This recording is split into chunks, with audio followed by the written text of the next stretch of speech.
We are going to be starting a new series this week on Ruth. We're going to return to the Lord's Prayer at a later time. But for now, I have the privilege to be able to kick us off in this series. So,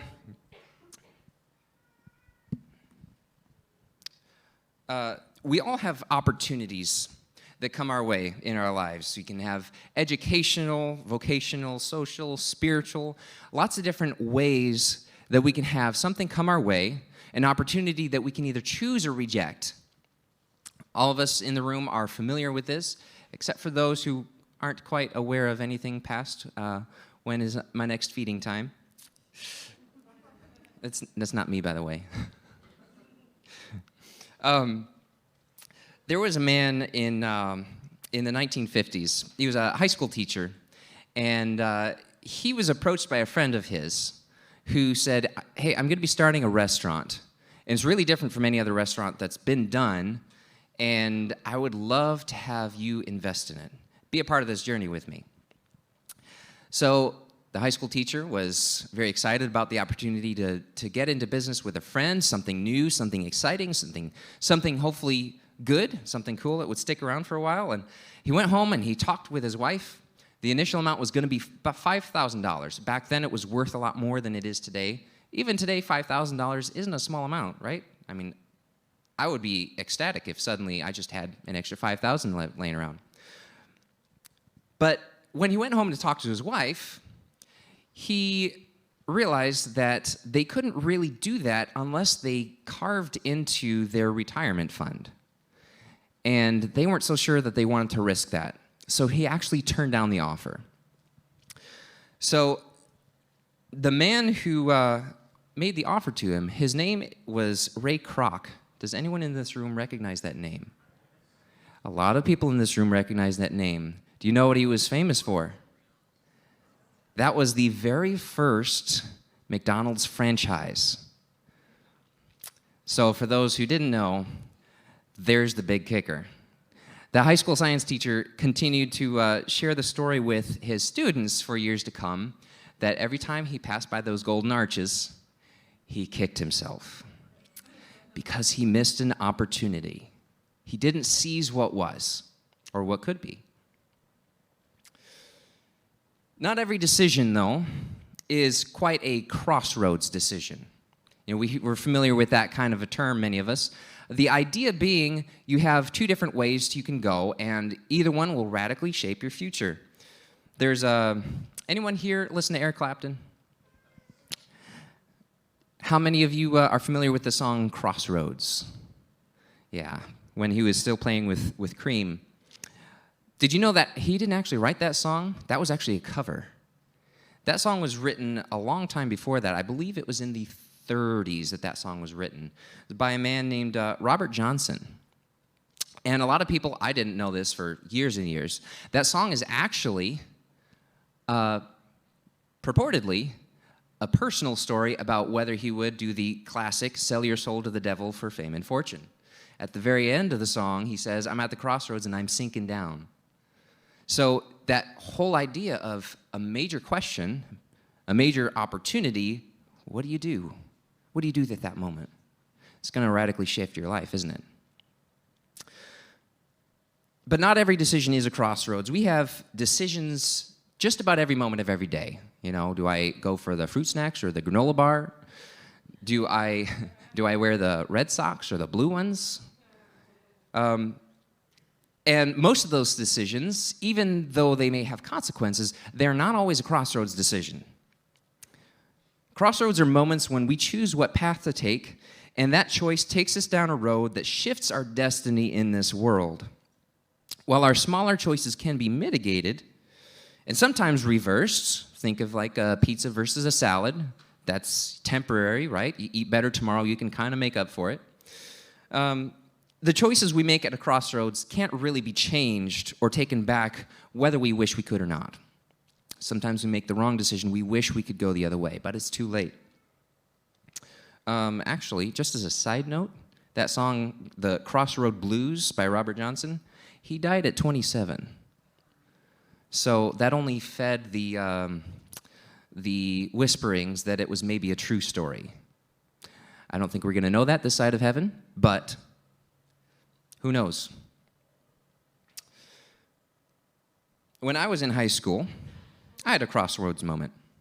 I had my eye on a girl for quite a while. I'm sure that some of you guys in this room can relate to that process.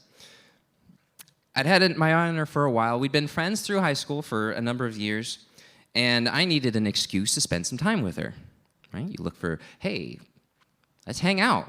You know, what are you going to do? What are your interests that you can say overlap? Well, I had another interest as well. I'd always wanted to learn how to ride horses. And just so happened, her family owned a farm, and they had 4 horses. So what did I do? I decided to kill 2 birds with 1 stone, and I asked her to teach me how to ride. Some of you know my story, and you know who that girl was. For the rest of you who don't know, that girl's name is Alexandra. She is now my wife. That moment of deciding to ask her how to teach me to ride, that shaped the rest of my life. I'm a different person. I've made different choices. There's so much about me that has changed because of that moment, and that cannot be changed even if I wanted to, which I don't. She just gave me a thumbs up for those of you who are online. So today we're starting this 4-week series on a woman in the Old Testament named Ruth. Her story has death and love, lack and abundance, and so much more. Her story echoes through the Bible and shows that God's plan has long-lasting implications on those who are faithful to Him, especially in the dry season when it feels like all good has gone out of the world. Ruth seized opportunity when it came to her, rather than running the other way, and we can learn a lot from her. So let me set up some of the backstory just a little bit so you know where this is coming from. If you're not familiar with the story of Ruth, this is in the time of the Judges. There's a book of the Bible called Judges. This was a time before Saul, the first king of Israel. These judges brought God's judgment to Israel and sometimes to Israel's neighbors, according to who had set Israel on a path to destruction of one kind or another. Because it wasn't always Israel's enemies that put them on a path to destruction. Sometimes they did it to themselves. And I'm sure many of us can relate. Making those bad decisions and suddenly you see where that's going. So the judges were before the kings came. This was a time when, quote, everyone did what was right in his own eyes. This phrase pops up a couple of times in that book. There was no kingdom established in Israel, so they really didn't have a central system they had to conform to yet. So this time of a lot of strife was a time when every man did what was right in his own eyes. This is probably also one of the earlier periods when the Philistines, some of you may be familiar with that word, it was a neighboring nation that commonly came pillaged and plundered and oppressed. The story of David and Goliath, that was the Philistines, if you're familiar with that story. One of the earlier times when they were oppressing Israel, specifically in the south, and that was connected to a widespread famine in the south. So this is the backstory where this story happens. Let's take a look now at the family. They were from Bethlehem, and it was the father was a man named Elimelech, and it means my God is king. He took his wife, Naomi, which means my delight, and their 2 sons, unfortunately named Mahlon, which means sick, and Chilion, which means wasting away. Isn't that lovely? Hey, sons, I love you so much. And that's who you are. Yeah, there are several ways, by the way, that names can be connected to our lives and where we go. Sometimes we're named for what we could be, what could be hoped for us. Sometimes we're named due to where life is right now. Those boys were probably not healthy kids, and that's probably why they were named that. So we'll continue. So because of the famine, He took his family to Moab, a neighboring nation in the north, where there must have still been food. So they couldn't make a living still in Israel. There wasn't enough to go around. So they went to this neighboring nation. While there, their sons took wives named Ruth, which means friendship or companion, and Orpah, which means gazelle. Their names are going to have some significance in a little bit. Well, while they were there, all three men died, and they left their wives behind. So, it's not a good place. It's not a good place for this family. They were cut off from their bloodlines, their roots, because they had no patriarchs in the family. They were destitute. They didn't have riches, none of that. So at this point, Naomi decided that she would go back to Israel because God had blessed the land and finally the famine was over. She knew that there was a chance for her to be with her own people, and she no longer had much to tie her to Moab, so go back home where she had some familiarity, some roots, and maybe pick up some of her pieces.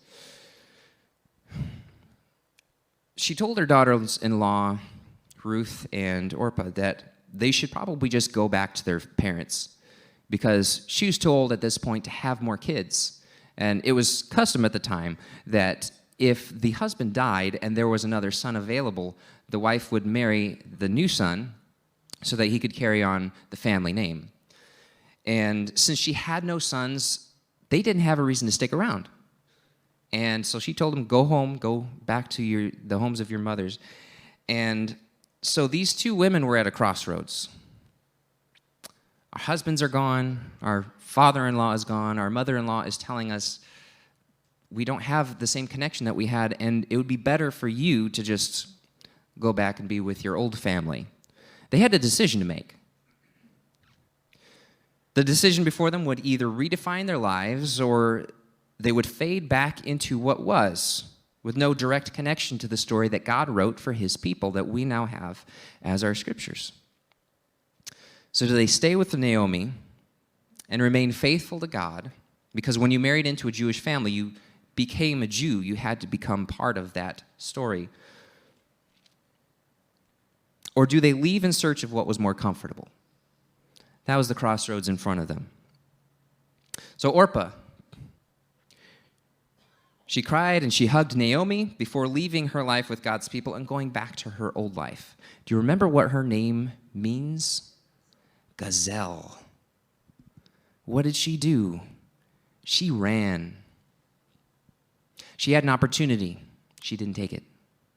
She went back to what she perceived as safety when there was danger in front of her, the unknown.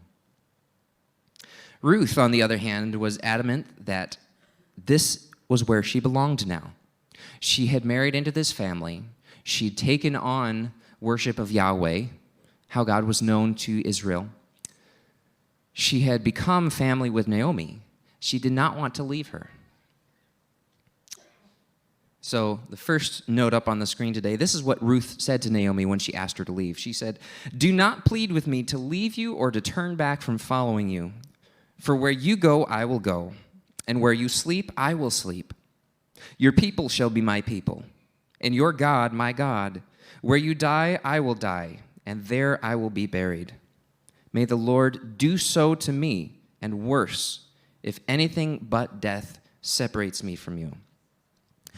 Now, this is just conjecture. I didn't study it out, but it crossed my mind that this does sound like something else, another oath that we're familiar with, doesn't it? Till death do us part. It's, even if that's not the connection, that's the same sentiment. Till death do us part. I'm making a covenant that I will stay here with you. I'm not going to abandon you. I'm not going to leave for something that is better, looks better, something more shiny, something that is easier. She was making a huge, huge commitment to Naomi. So in that moment, Naomi heard the heart of Ruth, and she stopped trying to convince her to go back to her old life. She knew this was the path they were going to walk together. Ruth had chosen at her crossroads. So they returned to Israel together. The two women, Ruth and Orpah, they made radically different choices, didn't they? One returned to comfort. The other strode firmly into the unknown, into new territory. So what can we learn from Ruth about seizing opportunities at the crossroads? First, we learn from Ruth, she stuck to the path that she knew was best. She stuck to the path that she knew was best. Scripture doesn't tell us much about Ruth's relationship to Naomi, but she was fiercely devoted to her. That much is evident already. She knew that this was the right path for her life, despite the difficulties ahead. She would be leaving her homeland, her old family, her old life behind. It's going to be a new place where she'd never been. She lived in Moab. She didn't have any reason to go into Israel because she wouldn't be welcome there, which leads to the next part, that she would probably be looked down on because of her heritage. She was not born a Jew. And if you aren't familiar with how the Jews worked in the Old Testament, they were very distrustful of outsiders. Often for good reason, because them intermingling with outsiders often led them to bad choices and rejecting God, and then they suffered consequences. So over time, they became hardened to outsiders. A little bit too much. A little bit too much. They were meant to be the light of the world. They were meant to share what we now call the gospel, and they stopped doing that. This was the people that she was going to be stepping into. She wasn't a Jew. She would also have financial hardship. I mean, consider, there are two widows. They didn't have a family fortune to live off of. They didn't really have a home because they were moving to another country. What were they going to do? Ruth couldn't know. Naomi didn't know. I mean, Naomi was distraught. She lost her husband and 2 sons. Can you imagine that much loss? That much loss. Also, her other daughter-in-law took her advice and left as well. So while maybe it wasn't quite as strong, maybe not quite as deep as losing her husband or her sons, that would have been a loss that she'd be feeling too.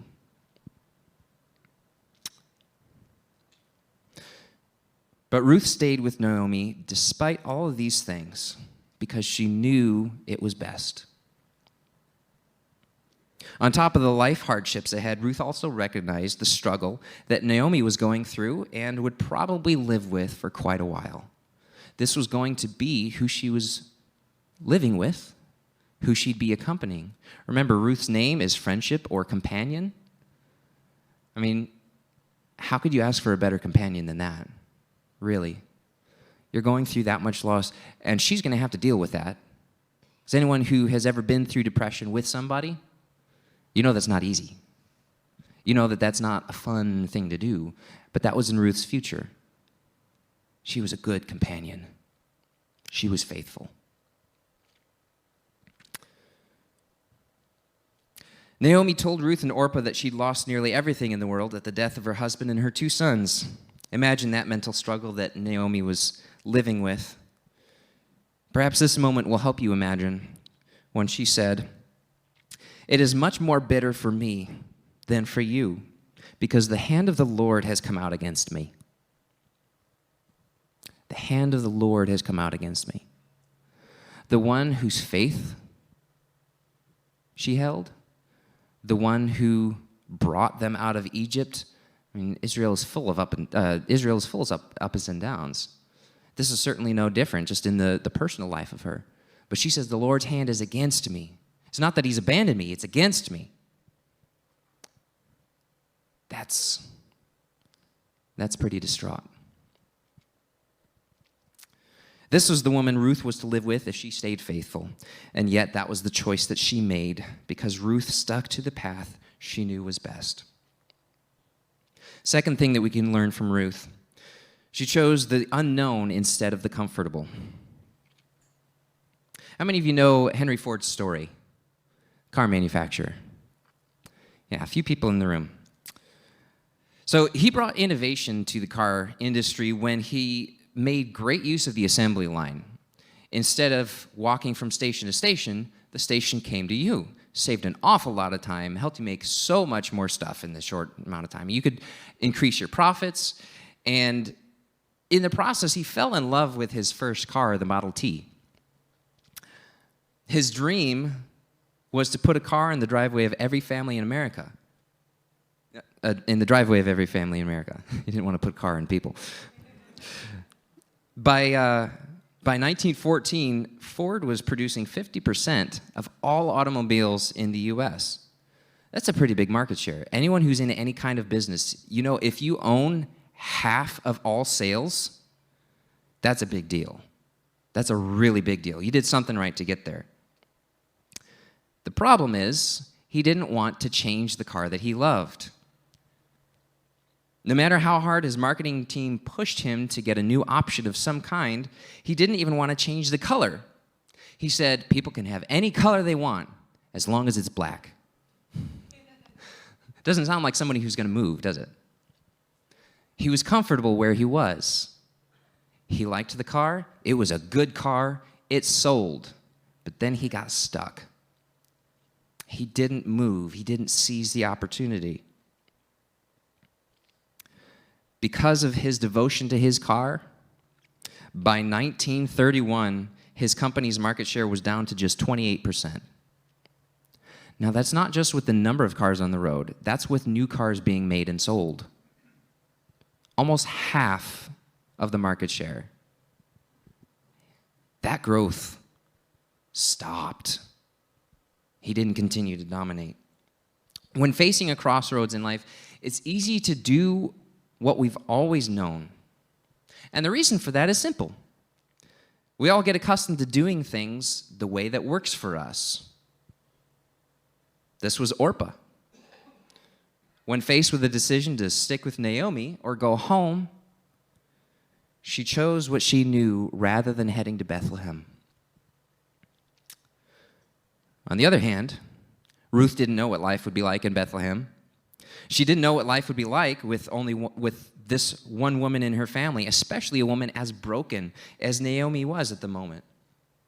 And upon returning to Bethlehem, her old friends, Naomi's old friends, asked if it was really Naomi who returned. In response to their question, do you know what Naomi said? She changed her own name because of her pain. Remember, Naomi means my delight. She said, do not call me Naomi, my delight. Call me Mara, which means bitterness. For the Almighty has dealt very bitterly with me. I went away full, but the Lord has brought me back empty. Why do you call me Naomi, since the Lord has testified against me and the Almighty has afflicted me? That conversation that she had with Ruth about the Lord's hand being against her, she kept that language when she talked to her old friends. When she went back to the land that she loved, back to the people that she loved, she still had this haunting her. So much she changed who she was. That was deep. A deep change. Ruth watched and listened to all of this after she made her decision to stick with Naomi. She saw this happen. She heard those conversations. What might she have been thinking? Finally arriving in Bethlehem and hearing Naomi speak this way. Might she have thought she made the wrong choice? Walked the wrong way at the crossroads? Might she have thought this was going to be harder than she originally planned? Maybe. We don't get to know that part of her story. But from this, we do know that Naomi thought her life was essentially over. I'm too old. I can't marry. I can't have sons. The Lord is against me. I am now bitterness. I am no longer joy and delight. No children, no grandchildren to watch grow up, no family fortune to live off in comfort, no future prospects to look forward to. But remember, this is just chapter 1 out of 4. And there's so much more to come. As we wrap up this first week of seizing opportunities, I have 2 things to ask of you. First, reflect on the crossroads moments that you've already walked through. We've all made good and bad choices, and we can be thankful in the midst of all of those choices, good or bad, because either we listened to God's will and we walked the right path, even though sometimes hard, but also when we've walked the wrong direction, we have an opportunity to learn. At least the opportunity is there. We shouldn't let opportunities like wrong decisions fade into habit, because that will set us down another path, passively. But our mistakes then become part of who we are, and not just something that we've done. And that's hard to entangle, at least on our own.